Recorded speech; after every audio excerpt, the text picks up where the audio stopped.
Hello everyone. Today I am going to discuss a very important question in trigonometry.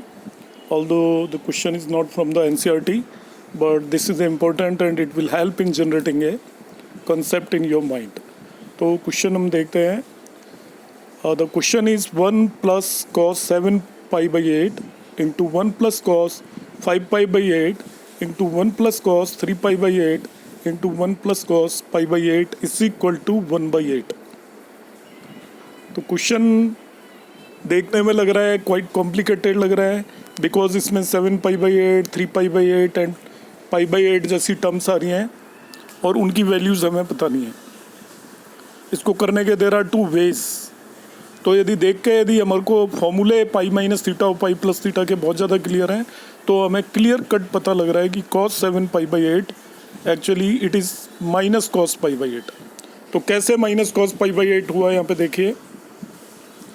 मैंने इसको लिया हुआ है cos 7 pi by 8 it can be return as cos pi minus pi by 8 और cos pi minus theta minus cos theta होता है. देखिए तो cos pi minus pi by 8 को माइनस cos पाई बाई 8 लिख दिया. In the similar way greater one को मैं पिक कर रहा हूँ, cos 5 पाई बाई 8 को भी इसी तरीके से मैं ब्रेक कर लूँगा. उसको cos pi minus 3 pi by 8 लिख दिया. देखिए and cos pi minus 3 pi by 8 because cos pi minus theta minus cos theta होता है so it is equal to minus cos 3 pi by 8. तो टू वैल्यूज़ मैंने कैलकुलेट कर लिए हैं जो भी लार्जर वन थी, this one and this one. Now I will utilize these two values. जो ओरिजिनल क्वेश्चन दिया है उसमें cos 7 पाई बाई 8 की जगह माइनस cos पाई बाई 8 रख दीजिए और cos 5 पाई बाई 8 की जगह आप माइनस cos 3 पाई बाई 8 रख दीजिए. 1 माइनस cos पाई बाई 8 हुआ और जो लास्ट वाली टर्म थी वो इससे मिलती हुई थी, उसको मैंने इसके पास रख दिया है. इसी तरीके से this becomes equal to 1 minus cos 3 pi by 8. ये वाली टर्म्स इससे मिलती हुई थी इसलिए इन दोनों टर्म्स को मैंने पास रख दिया है. एक जैसी टर्म्स को पास रख दिया है. 1 minus cos pi by 8 and 1 plus cos pi by 8 एक साथ, 1 minus cos 3 pi by 8 and 1 plus cos 3 pi by 8 को एक साथ. अब ये आपकी फॉर्म बन गई a minus B into A plus B and that would be equal to A square minus B square. तो ये 1 minus cos square pi by 8 हो गया और ये 1 minus cos square 3 pi by 8 हो गया. 1 minus cos theta into 1 plus cos theta आपको पता है 1 माइनस cos स्क्वायर थीटा हो जाएगा. There why it becomes sine square pi by 8. 1 minus cos square theta is sine square theta and this becomes sine square 3 pi by 8. Now we have to calculate sin square pi by 8 and sin square 3 pi by 8. So to calculate that I will use this one particular formula. We know that sin square theta is equal to 1 minus cos 2 theta divided by 2. You can check my earlier series. मैंने कहा this is half of the trigonometry. This formula is very important. जब भी किसी non angle के fraction की value आपको calculate करनी हो, like pi by 8 is nothing, it is the fraction of pi by 4 which we already know. तो we have to use this one particular formula. So sine square 3 pi by 8 चाहिए, that is the half of the pi by 4. So what I will do, I will put sine square theta is equal to 1 minus cos 2 theta by 2 and put theta equal to pi by 8 both the sides. Theta equal to pi by 8 इस side put करूंगा तो यहाँ पे पाई by 4 बन जाएगा. And I know the value of cos pi by 4. cos pi by 4 की value 1/√2 आप रख दीजिए.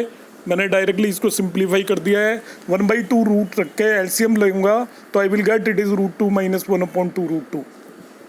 Actually it will be like 1 minus 1/√2/2 आएगा. √2 न्यूमरेटर में आप एलसीएम ले लेंगे तो it become √2 minus 1 divided by 2√2. इसी तरीके से by the same method I will calculate the value of this sign square 3 pi by 8. तो sign square 3 pi by 8 I can write 1 minus cos 6 pi by 8 divided by 2 using the same formula. इधर 3 pi by 8 है तो यहाँ 6 पाई by 8 हो जाएगा, double of that.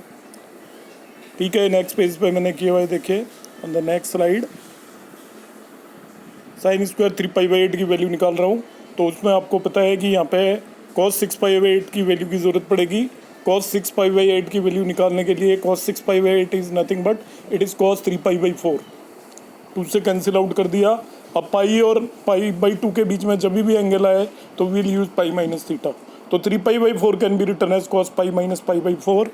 And cos pi minus pi by 4 will be minus cos pi by 4 और इसकी value -1/√2 आ गई। तो कॉस स्क्वायर 3π/8 की वैल्यू निकालनी थी हमें, तो वो 1 minus cos 2 theta divided by 2 आ रहा था। तो कॉस 2 थीटा की वैल्यू यहाँ पे -1/√2 आई है। सो इट विल बिकम 1 + 1/√2, क्योंकि आपका फॉर्मूला था 1 minus cos pi by 3π/4 divided by 2। Cos 3π/4 की खुद की वैल्यू -1/√2 है। That is why this will become 1 + 1/√2। तो √2 एलसीएम ले लीजिए। So it is √2 + 1 divided by √2, 2√2 हो गया आपका। तो जो हमें चाहिए था वैल्यू कॉस स्क्वायर π/8, वो sorry sine square π/8 and sine square 3π/8, दोनों की वैल्यू हमारे पास आ गई है। दोनों की वैल्यू को हम रख देंगे इसके अंदर। तो साइन स्क्वायर π/8 की वैल्यू यहाँ पे निकाली थी हमने √2 - 1 डिवाइडेड बाई 2√2, और साइन स्क्वायर 3π/8 की वैल्यू ये निकाली है। दोनों को रख दीजिए। This is a - b into a + b। तो a स्क्वायर - b स्क्वायर आएगा, वो 2 - 1 बच गया, नीचे 8 बच गया। In this way we can get this is equal to 1/8। One more question is there, and this question belongs to complex numbers. Although very simple question, but you can learn from every question. In this we have to find the value of 1 + iota whole 4 plus 1 - iota whole 4. तो most of the students को confusion होता है whole 4 निकालना, it is very difficult. Binomial theorem नहीं किए हो तो whole 4 निकालने का हम वही तरीका यूज़ करेंगे। It is square of the whole square. So we'll write it as 1 + iota whole square, then we'll take again whole square. Similarly it is 1 - iota whole square, then we will again take whole square. अब inside the bracket we will calculate 1 + iota whole square as iota square plus 2 iota plus 1, then whole square over whole this term. Similarly this is iota square minus 2 iota plus 1, then whole square over all this term. So this iota square will cancel out this one because iota square is -1. So it will be 2 iota only. In the similar way, this iota square will cancel out this one. So this is also -2 iota only. So 2 iota whole square will be the 4 iota square, and this is also 4 iota square. So total we will have 8 iota square. So iota square is equal to -1. In this way, we will get the value of this one particular function is equal to -8. That's all. Thanks.